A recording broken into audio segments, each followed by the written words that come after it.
This expression, Satten Chakvaham Bhikkhave, Savadikam Vadami, meaning bhikkhus, monks, I say, mindfulness is required everywhere. That is the meaning. Yes, it is correct. Mindfulness is required everywhere, except the time when you are fast asleep. In all the 4 postures, even in tiny little movements or change of postures, and the sense impressions such as seeing, hearing, tasting, touching and so on, even to the extent of closing and opening your eyes, not to leave any gap, not to miss anything. Like you said, guard your mind with diligence by noting everything. Hence the Buddha says that sati is required everywhere. Sati, it is said, is never in excess. Although other mental states may be in excess or in deficiency, maybe weak or too strong or too weak. For instance, there are times when saddha, faith and confidence, is in excess. There is excessive faith with less panya or wisdom or power of reasoning. At other times, the other way around. Too much reasoning, too much rationalization, too much panya with weak or less saddha, faith and confidence. Then again, there are times when vriya, energy, is in excess, too much energy, excessive energy with less of concentration, samadhi. And at other times the other way around, samadhi is in excess and vriya is less or weak, so that these 2 pairs of mental states are not balanced, with the result that one cannot progress in the practice. As for sati, mindfulness, it is never in excess. It is always in deficiency. You need sati all the time. That's why it is said that sati is required everywhere. In the worldly affairs also, you need to be mindful. That's why you always say this modern salutation. When you 2 people leave, take care. This is you need this sati, mindfulness, even when you are relieving yourself. So this is how the Buddha has given this direct guidance to be mindful all the time. Now the question is, what will happen if you are not mindful? We need to answer this question.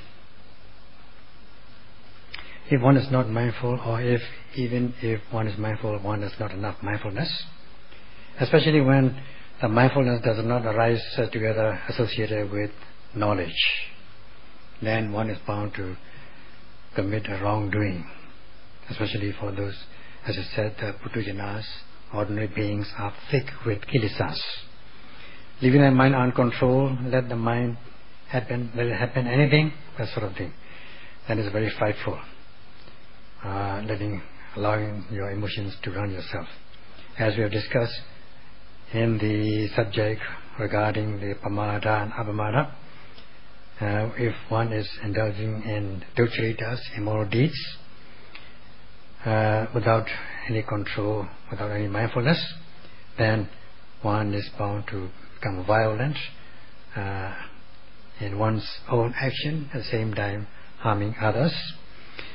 Also, if one is indulging in the sensual pleasures, not seeing the flaws of these sensual pleasures, thinking that they are the real ones that we should enjoy in life, and life is sensual pleasures, sensual pleasures is life. If that is the way one sees life, then not knowing the disadvantages of the consequences of the sensual pleasures, indulging in sensual pleasures,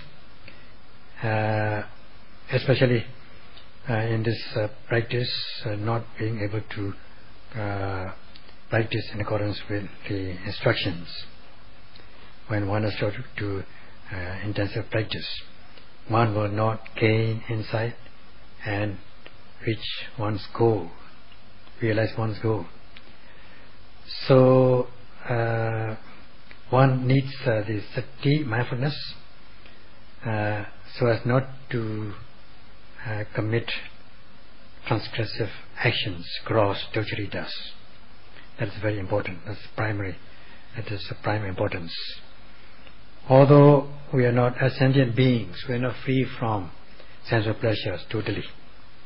One should control oneself not to indulge in excessive pleasures which are out of bound, out of one's own legal bounds.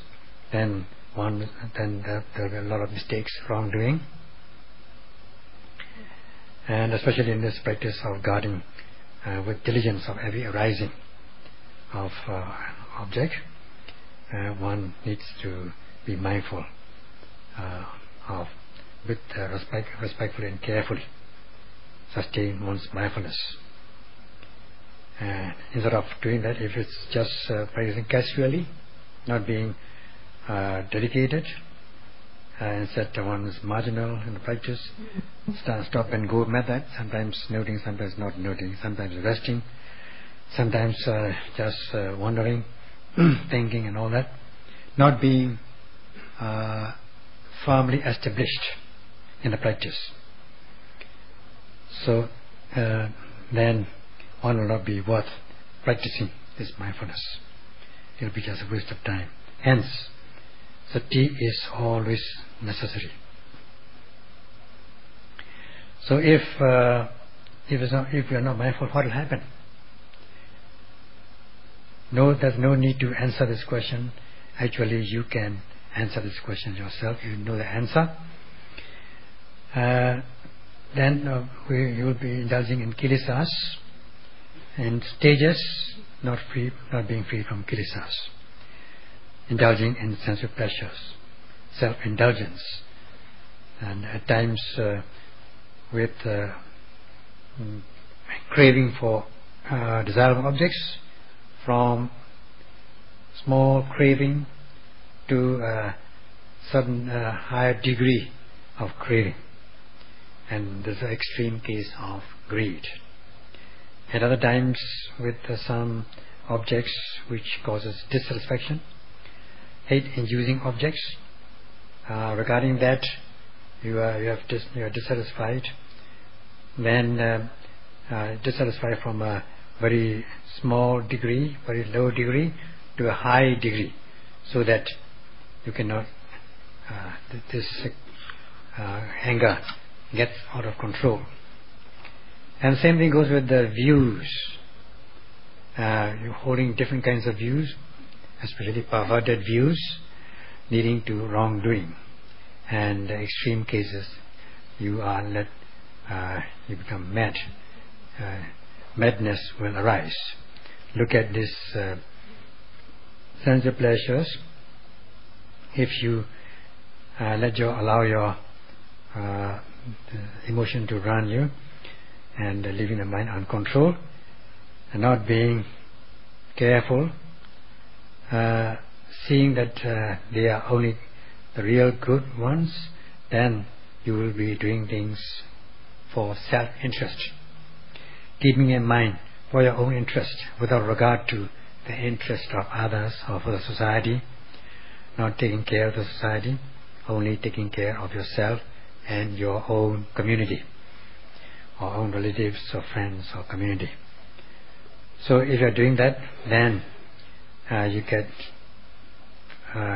from indulgence you get intoxicated, like taking intoxicants. You don't become normal, uninhibited, become abnormal, and there's a change, transformation, not for the good but for the bad transformation, bad change. And if you don't correct this in time, then from being intoxicated, you become more giddy. That is, intense intoxication. And then there will be more and more change for the not for the better, for the worse. So not knowing how to control oneself, there will be a lot of indulgence, especially indulgence in kilesas and defilements, not being able to control yourself. You become mad. From madness you are led to violent actions. So by this you will be spoiling your own life. Your life will be in jeopardy as much as causing jeopardy in others, so that there will be a lot of social problems. In this way, these social problems arise in the world, and there's no solution to it. Without any solution to it, such as stress, pressure, depression, mental depression, and all these things, without peace, such is madness.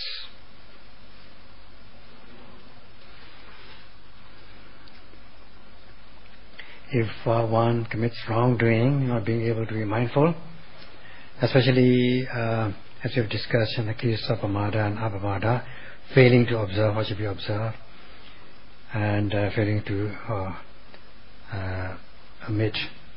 abstain what should be abstained, then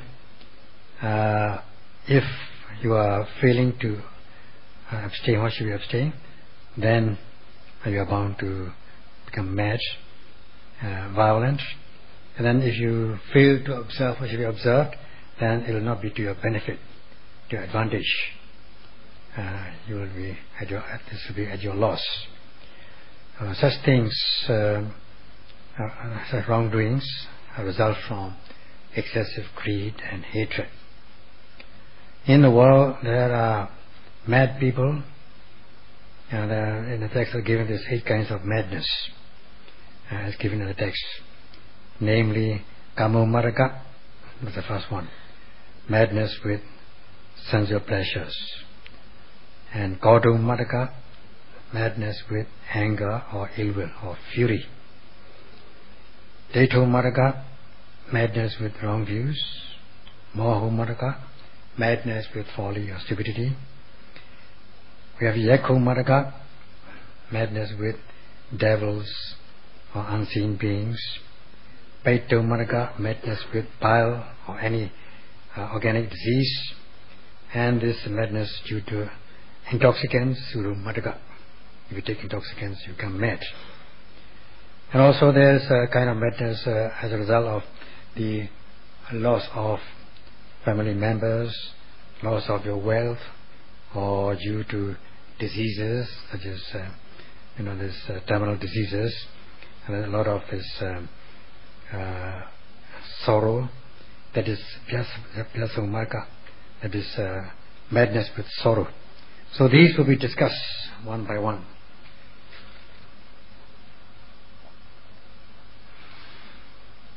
Not being mindful and leaving the mind uncontrolled, freewheeling, let anything happen so long as I live, that sort of thing. Then if one acts like this, there are 2 ways. One is when one may become good or bad, but mostly one will become bad. Instead of controlling, like in the case of controlling the children, instead of controlling one's own children so as to tame them, to educate them, and to become good children, good citizens, if you leave the children without any control, without any teaching, then in most cases they will copy bad examples, imitate bad children, and it is most likely they will become bad themselves, and their life will be spoiled. So that one will not be able to man one's ways throughout one's life. This we know that's happening all over the world. For instance, there are cases of school children taking up arms against one another, even killing even one's parents and teachers. All these are due to self-indulgence, leaving their mind uncontrolled, letting one's emotions, runs oneself. Thinking that these things, what they do is good. Of course, if they think that it's not good, they won't do it. So they think it is good, they cling to it, they become attached to it, at least for that moment. Maybe later on they realize, they feel remorse, and they realize that this is bad. It's very frightful. Such as kama marga, which is based on greed, lobha, indulging in lobha, indulging in greed, looking at only one's own interest without regard to the welfare and interests of others. So that even there are cases of this misconduct, especially this sexual misconduct with underage children, incest practices with own daughters or things like that, and then homosexual activities, and having illegal relationship with other spouses. Such are the result of self-indulgence. Thinking that they are good is a kind of gratification. This is madness of karma, madness of sensual pleasures. Such things come out very often in the news media, and there are many things which don't come out of the news media that we don't know. So such is madness with sensual pleasures, and looking at only one's own interest, even to the extent of committing murders, and such are the wrongdoings. That is because one lacks control of one's mind with mindfulness, giving in or indulging in lobha, and thinking that they are good things, enjoying doing it, committing such things, taking pleasure in it without regard to others. That's why this selfishness is the result, is the cause of this madness with karma, sensuous pleasures.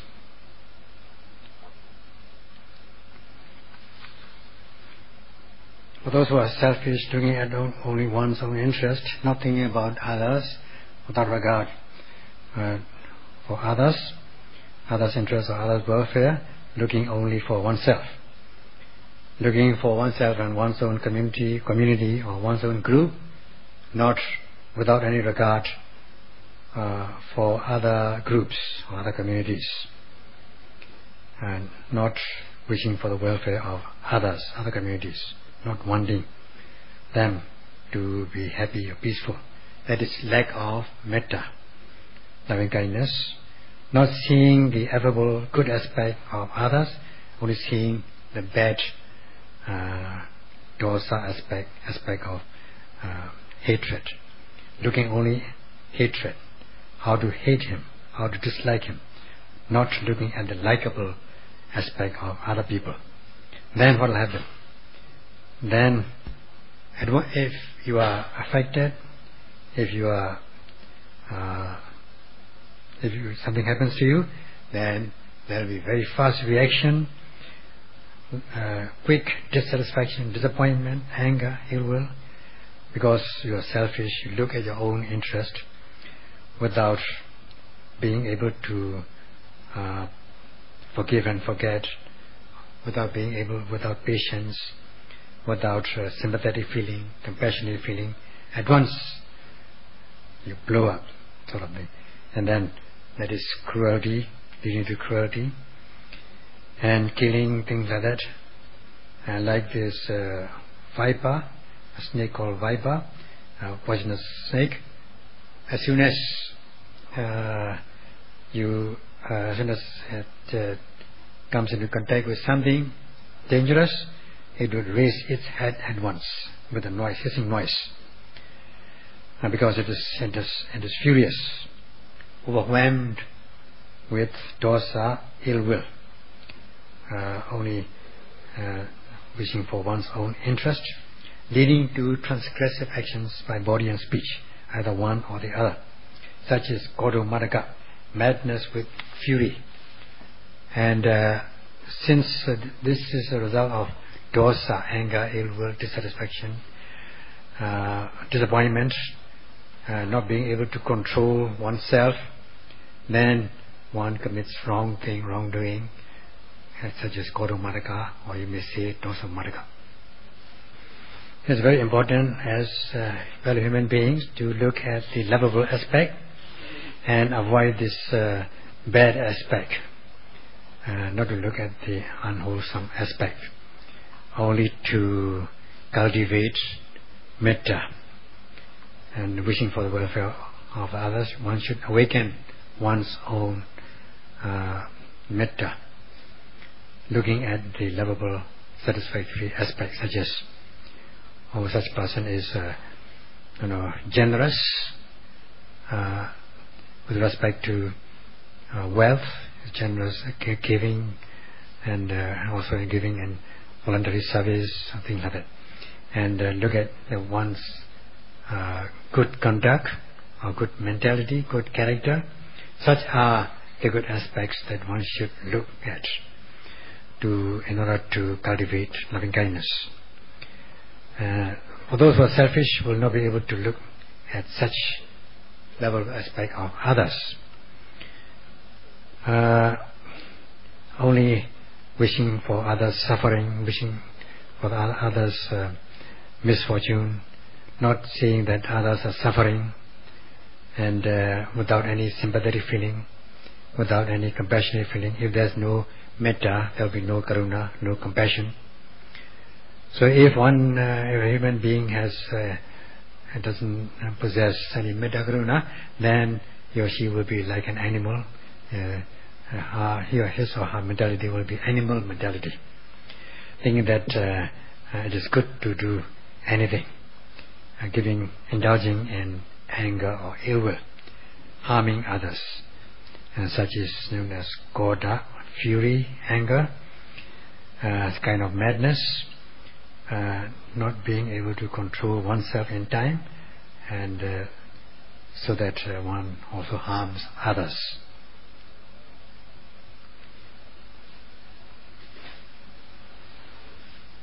Not being able to see the lovable or bright or good aspect of others. One's mind is said to become perverted, and not being able to look at the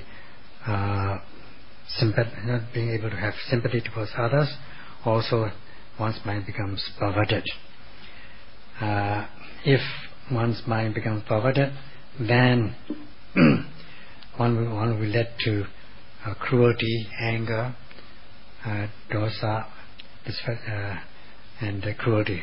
They are very frightful. At times, as excuse me, metta, it's very much like metta. It seems as though there is metta, loving kindness. However, it is mixed with raga, craving or lust or attachment. That means then one's metta will not be a genuine one. One is sort of deceived, so to speak, by raga. And raga arises in the guise of metta.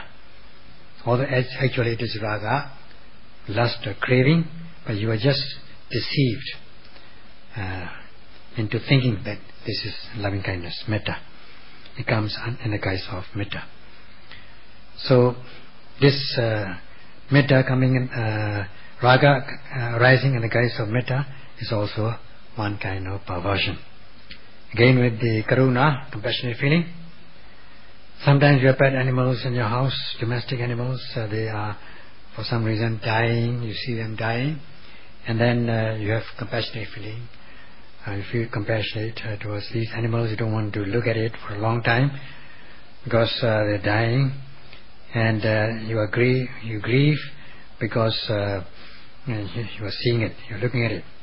So being overcome by grief, you commit this mercy killing, kill it at once by, for instance, like kitten, and you dip it in water, to drown it, sort of thing, or poison it, something like that, kind of mercy killing.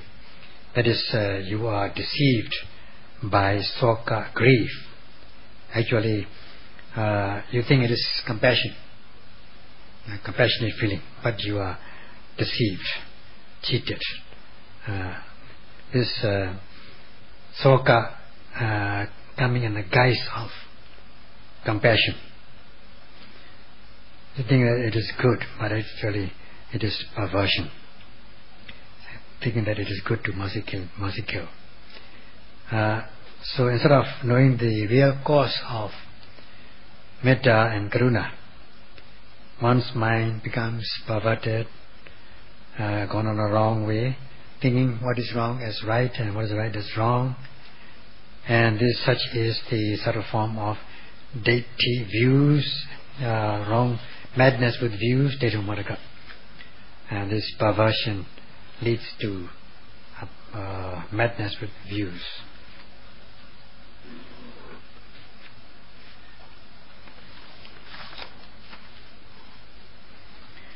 So instead of noting to know the nature of mind body as it exists with the method of the practice of Satipatthana, precisely and energetically sustaining mindfulness and deepening concentration, one is just thinking, imagining or fantasizing. Some don't even think, they just stay like this. And if one is not aware of the nature of the mind and body, then one will not be aware of the truth, and such as the truth of mind body, the truth of the conditionality. If one is not aware, then one will one's mind will be directed to one, and there will be one will be giving attention to something. That is perversion of the mind. Let us say in this practice, as you are going to sit from standing position, there is this intention to sit, followed by or accompanied by the actual sitting process. Intention is the mentality and the sitting process is the materiality. So they go in pairs. Intention to sit, sitting, intention to sit, sitting, like that. And if you are not being mindful at that very moment with the practice of Satipatthana, then you will think that your form of the body is sitting, or you are sitting, not knowing the true nature of these things, not knowing the realities. And at the moment of arising, then it is I who is sitting, it is the form of the body who is sitting.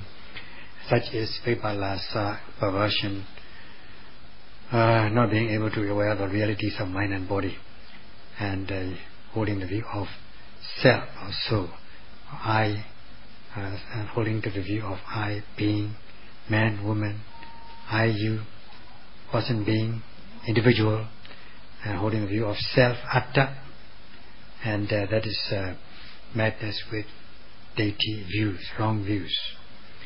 And when you are changing postures and other matters, other situations, like standing from sitting position, or bending, even bending, stretching your arms or limbs, if you are not very mindful at the moment of its arising, of its happening, then you will not be aware of the realities, such as also vipassana, perversion.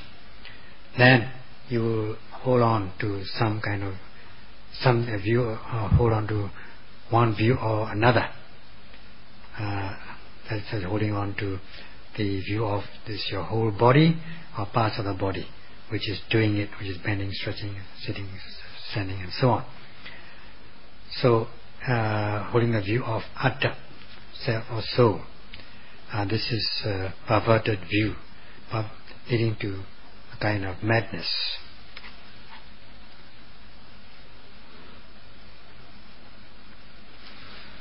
When you are sitting from standing position, there is first the intention to sit, which is the cause, and the actual sitting process, the body slowly sinking down, stage by stage, that is the effect as a result of this intention.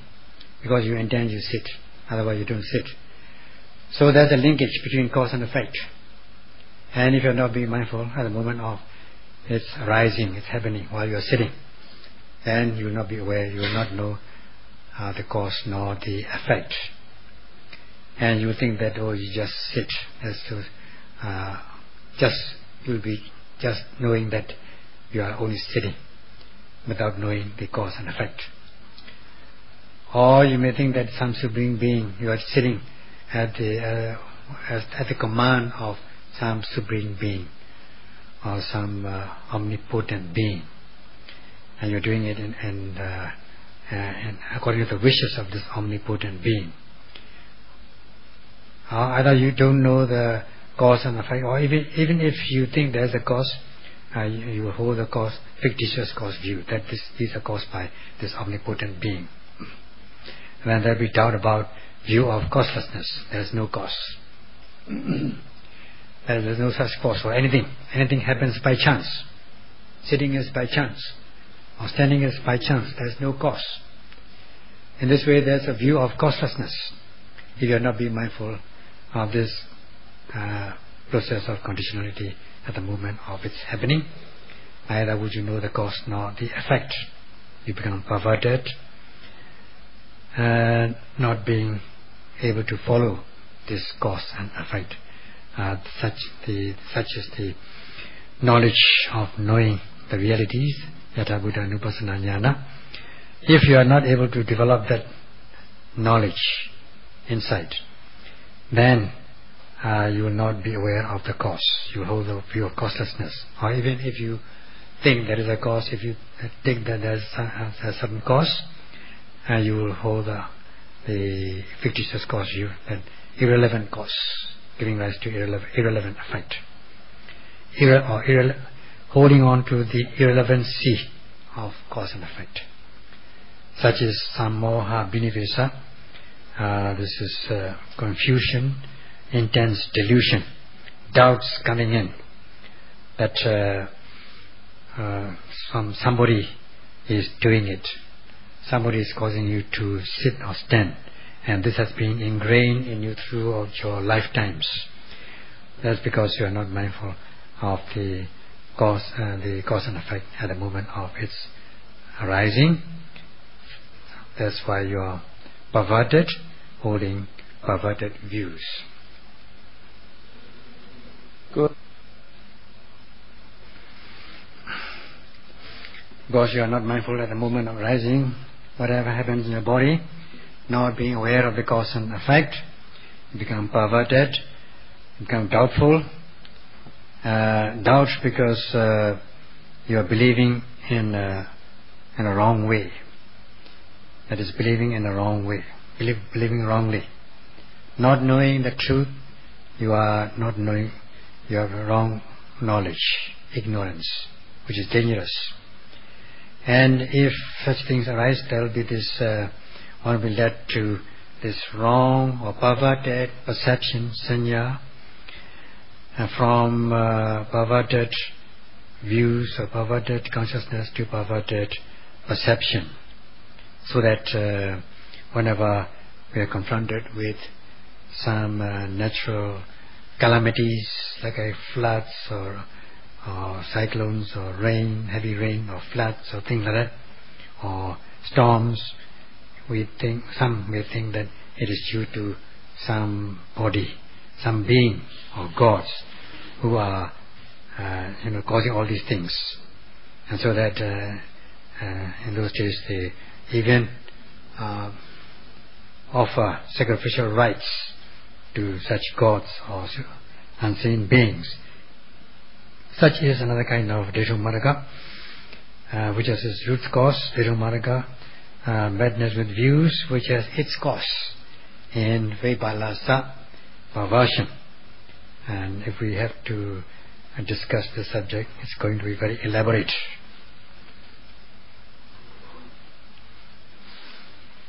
Indulging in lobha, one is led to become madness with sensuous pleasures, kama, madness, and indulging in dosa, giving way to dosa, one becomes koda, madness with fury or anger.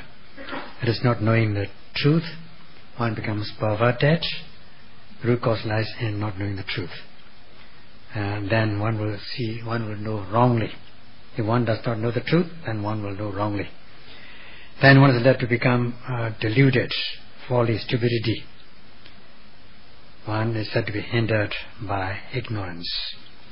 And the Buddha has given that the world is shrouded in darkness, because they don't know the truth, they know wrongly.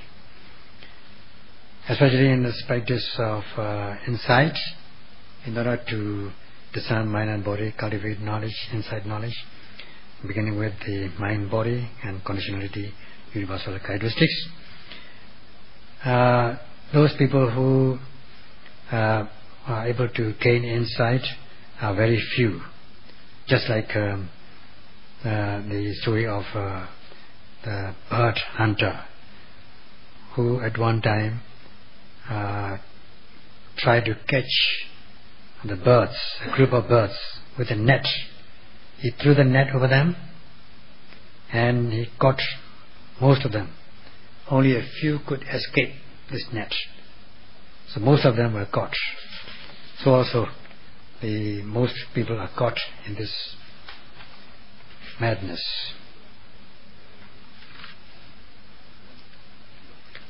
So this not knowing the method to struggle to become liberated from suffering, not knowing the method, even one knows that one is not following that method, one becomes deluded, and such is Mahamarga, madness with delusion, which is the root cause in Ajnana, unknowing or ignorance.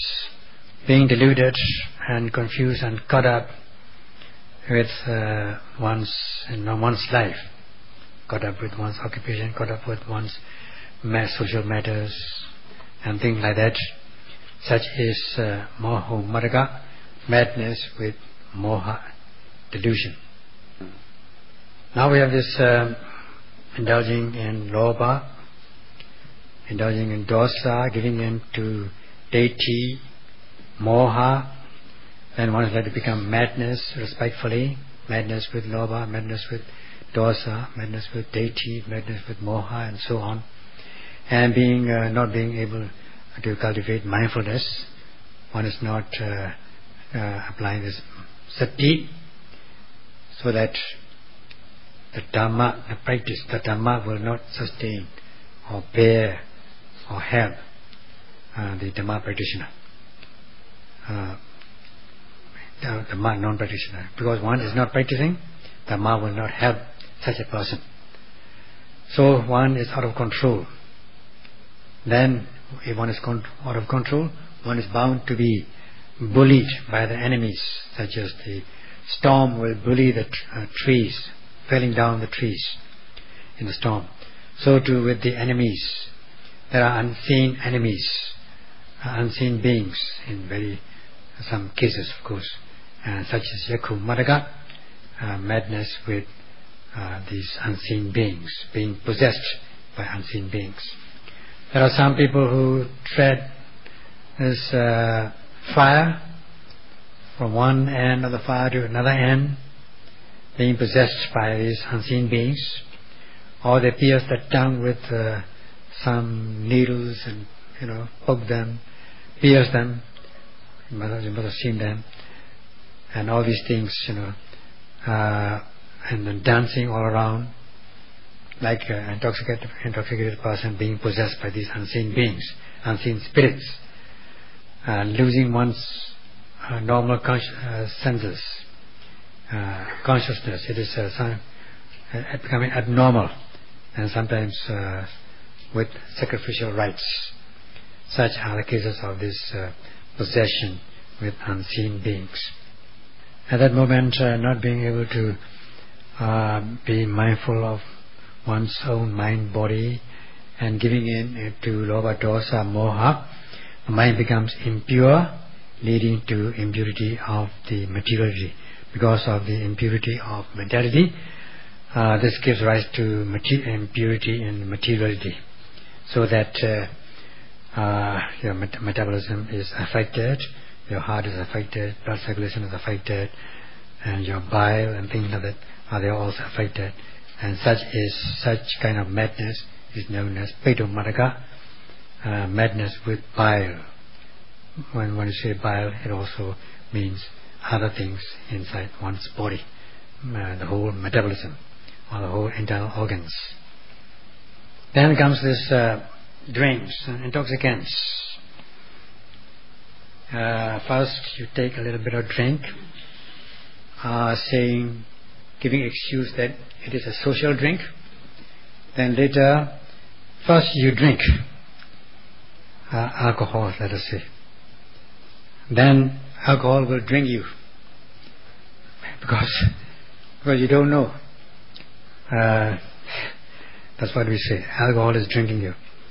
So you go on drinking, without knowing how to stop. Not losing your normal senses, doing all sorts of unwholesome things, madness, such is known as pseudo-madaka, madness with intoxicants. Look at this, those people who take drugs or inject drugs, they had feeling high on top of the world at the moment of taking drugs, at the moment of injection or transfusion. When they don't get it, they feel jittery, body shaking, they become very mad. They resort to all sorts of unwholesome things like stealing, robbing, and so on, which is very frightful and dangerous. And that when one comes to this stage, because one lacks this basic moral contact, or one is not able to develop one's mind and insight with the practice of Satipatthana, the mind has not become developed, nor has become nor matured as a result of this insight, then whenever one faces these worldly conditions, ups and downs of vicissitudes, one can easily become elated about desirable, good things, agreeable things, or one becomes reactive, dejected, over-dejected about undesirable, bad things, or misfortune, so that also sometimes because of a loss of one's own near dear ones, loss of relatives, or loss of wealth or property. For instance, at times of stock market crash some time ago, and also loss of one's occupation and job, or due to loss of one's health, where one's becoming sick, especially with terminal diseases, one is overcome by sorrow and one might even cry. So because initially one lacks protection with the practice of Satipatthana, and one suffers loss, one is affected by this loss, jasana. And because one cannot withstand such worldly conditions, one is said to be, one can be said to be sinking in the rolling waves, or one is rolling in the waves of loka dhamma, worldly conditions, because one has not developed one's mind nor has matured, so that one becomes mad and one sometimes die of it, and becomes incurable. There are cases of this madness with loss of wealth. All of a sudden, because of a stock market crash, or one loss of one's very close, near dear ones, and such losses leads to madness, a kind of madness. Though people pay attention to prevention, protection, treatment, eradication of physical diseases, bodily diseases, we are very slow in trying to do the same thing with these mental diseases, madness, the world over, so that these 8 kinds of madness prevail in the world at some time or another. So as much as there are causes for these kinds of madness, there are also remedies to overcome such madness, which we'll discuss tomorrow.